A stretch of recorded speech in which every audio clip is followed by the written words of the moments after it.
So in the shop, ever since we got the donor car, the 2014 Mustang GT, we've been going fast and furious to get the motor out and trans over here and into the 63 Ford Falcon so we can do what we call the mock-up stage.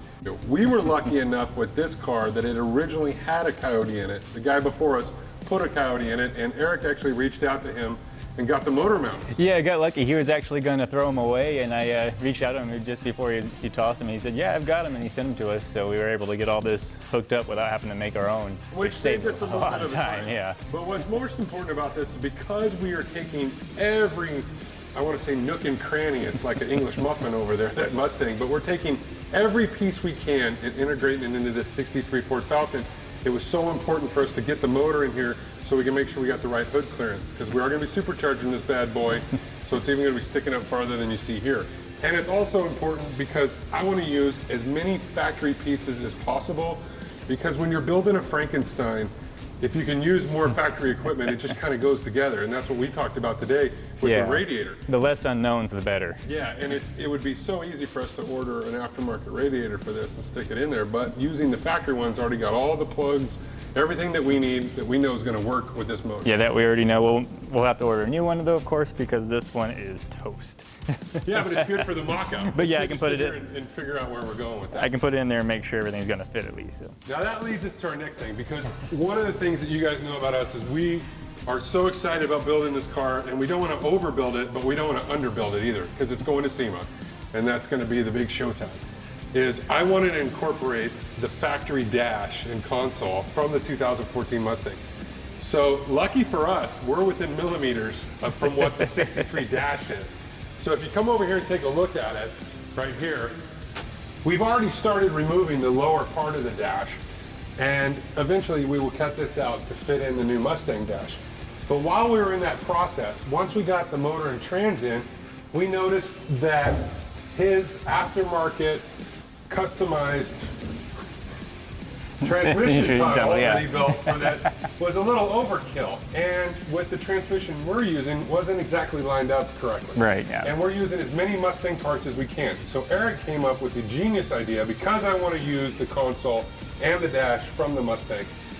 He came up with the idea was to take out the tunnel out of the Mustang, cut it out complete, and drop it into here, replace everything we need here with that original tunnel, which comes with the advantage of the transmission mounts are kind of integrated into that tunnel, so everything kind of bolts up to that. The dash pieces will bolt up. It lines up with everything, so everything will line up correctly. We don't have to do a whole lot of fitment and everything. It's just going to bolt in and work. This car is within 1 inch from the interior room that's in the Ford GT Mustang. So everything you see is going to be in proportion. We're not going to have a height problem with me getting in it, or the seat tracks are going to line up great. The console is going to look great, and so is the dash.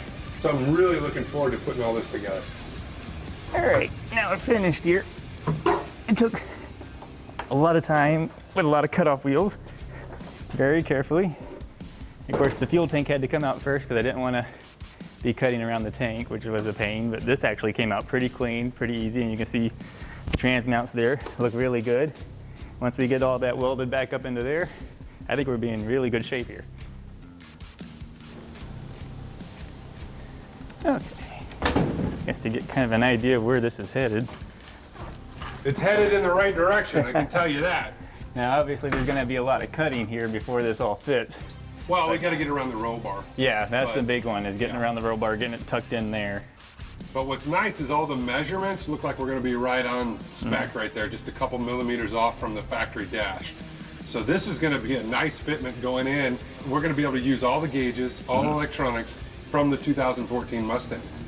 So this will give you an idea of how that's going to look once that's in place, obviously a lot farther. Yeah, up to the window. And then once we use the factory tunnel, then we're going to be able to integrate this piece, which I'm going to show you now, how nice it's going to fit over the top of that. So